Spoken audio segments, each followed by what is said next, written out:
Hello students, आज हम difference करेंगे between real GDP and nominal GDP. मगर इस डिफरेंस को करने से पहले हम देख लेते हैं जीडीपी होता क्या है। जीडीपी को ग्रॉस डोमेस्टिक प्रोडक्ट भी कहा जाता है। GDP is the total value of all goods and services produced in an economy during a period of time.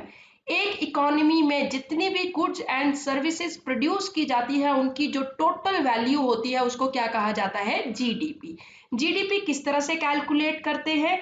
जितनी भी गुड्स एंड सर्विसेज की क्वांटिटी या नंबर्स में है तो नंबर्स के साथ हम मल्टीप्लाई कर देते हैं प्राइसेस को।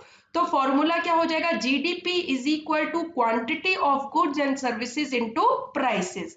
फॉर एग्जांपल हमारे पास हमने 2020 में 30 रजिस्टर प्रोड्यूस किए एंड 50 बुक्स प्रोड्यूस की। Price of each register is 100 and price of each book is 150। तो हम जीडीपी इसमें किस तरह से कैलकुलेट करेंगे? जितने नंबर ऑफ रजिस्टर्स हैं कितने?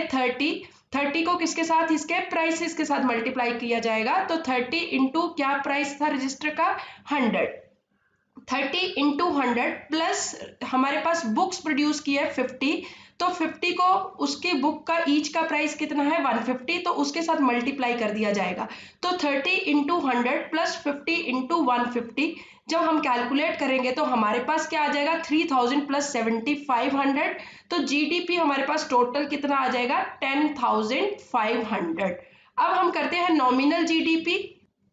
नॉमिनल जीडीपी किस तरह से कैलकुलेट किया जाता है? यहाँ पे जितनी भी goods and services during the year हमारी प्रोड्यूस होंगी उनको करंट ईयर के प्राइसेस के साथ मल्टीप्लाई कर दिया जाता है। जितनी भी goods and services during the year produce होंगी उनको किसके साथ मल्टीप्लाई किया जाएगा? प्राइस ऑफ करंट ईयर, जो ईयर चल रहा है उसमें जो भी प्राइसेस चल रहे हैं उनके साथ जब मल्टीप्लाई किया जाता है तो उसको क्या कहा जाता है? Nominal GDP. रियल जीडीपी में हम जितनी भी क्वांटिटी होगी उसको हम किसके साथ मल्टीप्लाई करेंगे? कांस्टेंट प्राइसेस या इनको कहा जाता है बेस ईयर के प्राइसेस। सपोज हमने 2020 में जो क्वांटिटी, जो नंबर ऑफ गुड्स प्रोड्यूस की उनको 2020 के प्राइसेस के साथ मल्टीप्लाई ना करके हम एक बेस ईयर के साथ, सपोज हमारे पास बेस ईयर कौन सा है? 2011-12 है। तो हम 2011-12 में जो प्राइसेस चल रहे थे उनके साथ जब मल्टीप्लाई किया जाता है क्वांटिटी को, ड्यूरिंग द ईयर की क्वांटिटी को, तो उसको क्या कहा जाता है? रियल जीडीपी और जीडीपी एट कांस्टेंट प्राइसेस। कई बार हमारे पास नॉमिनल जीडीपी गिवन होता है और प्राइस इंडेक्स गिवन होता है तो हमें क्वेश्चन में पूछा जाता है कि रियल जीडीपी कैलकुलेट करो।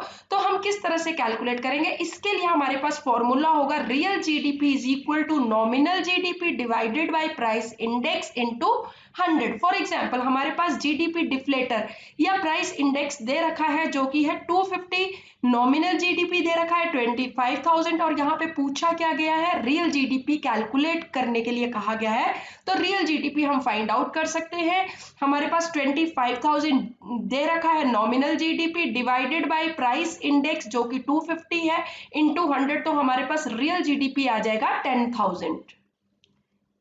अब हमारे पास थर्ड टर्म आती है जीडीपी डिफ्लेटर और प्राइस इंडेक्स। बहुत बार इसके ऊपर क्वेश्चन पूछा जाता है। तो जीडीपी डिफ्लेटर में हम जो भी हमारी गुड्स एंड सर्विसेज होती हैं उनको हम किसके साथ कैलकुलेट करते हैं? एवरेज लेवल ऑफ प्राइसेस के साथ मल्टीप्लाई करेंगे यहाँ पे। और जीडीपी डिफ्लेटर का हमारे पास क्या फॉर्मूला होता है? Nominal GDP divided by real GDP into 100। For example अगर हमारे पास नॉमिनल जीडीपी गिवन है 25,000 और रियल जीडीपी गिवन है 10,000 तो जीडीपी डिफ्लेटर हम कैलकुलेट कर सकते हैं। Nominal GDP 25,000 divided by real GDP 10,000 into 100। तो हमारे पास आंसर आ जाएगा 250। तो अब हमने तीनों कर ली टर्म्स। नॉमिनल जीडीपी में जितनी भी क्वांटिटी होती है उसको किसके साथ मल्टीप्लाई किया जाता है? करंट ईयर के प्राइसेस के साथ। रियल जीडीपी में क्वांटिटी जो ड्यूरिंग द ईयर प्रोड्यूस की है उसको किसके साथ मल्टीप्लाई किया जाता है? बेस ईयर के प्राइसेस के साथ। और जीडीपी डिफ्लेटर में एवरेज लेवल ऑफ प्राइसेस के साथ कैलकुलेट किया जाता है। जीडीपी डिफ्लेटर का फॉर्मूला हमें गिवन है nominal GDP upon real GDP into 100। तो इस तरह से अगर हमारे पास क्वेश्चन आता है जीडीपी डिफ्लेटर या real GDP nominal GDP calculate करने के लिए, तो हम इस फॉर्मूले से किसी को भी कैलकुलेट कर सकते हैं।